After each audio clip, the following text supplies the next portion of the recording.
नमस्कार, मैं हूं योगेंद्र विश्वनाथ त्रिपाठी। स्वागत है आप सभी का द पूर्वांचल पोस्ट पे। मैं इस वक्त गंगापुर बाकी में खड़ा हूं और यहां पर एक बलरामपुर शुगर मिल्स लिमिटेड का एक कांटा लगा हुआ है, जहां पर गन्ना किसान आते हैं, अपने गन्ने की फसल को यहां पर बेचने का काम करते हैं।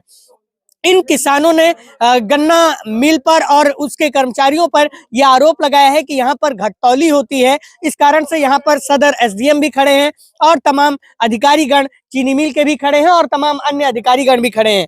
हम इन किसानों से बातचीत करेंगे और ये समझने की कोशिश करेंगे कि कैसे चीनी मिल वाले इन लोगों के गन्ने की फसल के में घटतौली करके इनके साथ खेल किया करते हैं। क्या नाम है आपका? जी, प्रदीप कुमार। क्या दिक्कत है सर? यहाँ पर आज सुबह गाड़ी जब चढ़ाई गई कांटे पर तो उनको लगा कि हमारा गन्ना कम है, तो फिर उन्होंने यहाँ से गाड़ी अपनी उठाई और फिर धर्म कांटा पर लेकर गए। फिर वहां से वापस लेकर आए तो फिर यहाँ के जो सेंटर के अधिकारी हैं, मिल के कर्मचारी हैं, तो उन्होंने कहा कि नहीं, वहाँ भी कम ज्यादा हो सकता है। और फिर उसके बाद में उसको मानने को तैयार नहीं हुए तो यहाँ पर दंड तुला लगाया गया।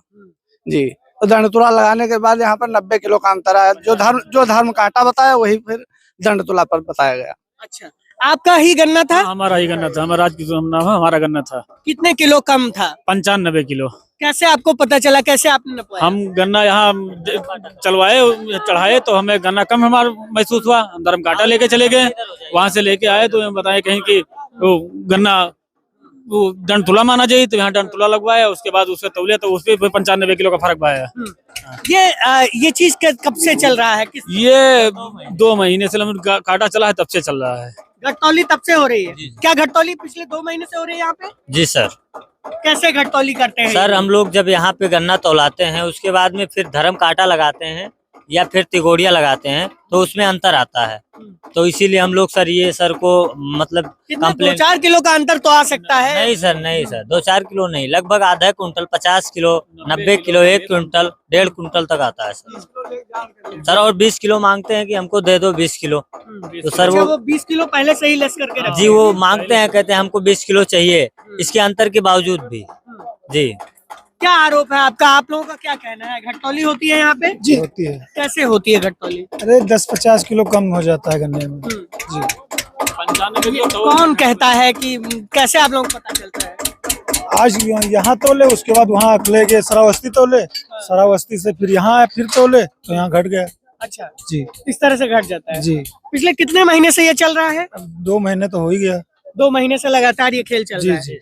इसमें कितने गन्ना किसानों ने लगभग अपना गन्ना बेचा होगा? लगभग सर 500 से ऊपर मैक्सिमम, मिनिमम 500। जी, गन्ना बेचा किसानों ने और जो है उनकी घटतौली हुई। जी सर। जी, ये सभी का कहना है? जी बिल्कुल। तो ये आप देख सकते हैं कि यहाँ पर एसडीएम ने लगातार जो है वो किया है और तमाम जो है इन लोगों का आरोप है। अब आरोप ये है कि यहाँ पर घटतौली की जाती है और पिछले 2 महीने से ये सेंटर चल रहा है जिसमें लगातार घटतौली की जा रही है। अब देखना होगा कि एसडीएम आए हैं तो चीनी मिल के खिलाफ जो उन्होंने तमाम जांच की है उसके आधार पर क्या कार्रवाई करते हैं। लेकिन इन किसानों की जो गाढ़ी कमाई है वो इसी गन्ने से आती है और गन्ना ही एकमात्र तराई इलाके का एक नकदी फसल माना जाता है। तो अगर इसमें ही बलरामपुर चीनी मिल और उससे जुड़े कर्मचारी या अधिकारी घटतौली करेंगे और किसानों को परेशान करेंगे तो किसान कैसे यहाँ पर सुविधा संपन्न हो सकेगा। बलरामपुर से मैं योगेंद्र विश्वनाथ त्रिपाठी, द पूर्वांचल पोस्ट के लिए।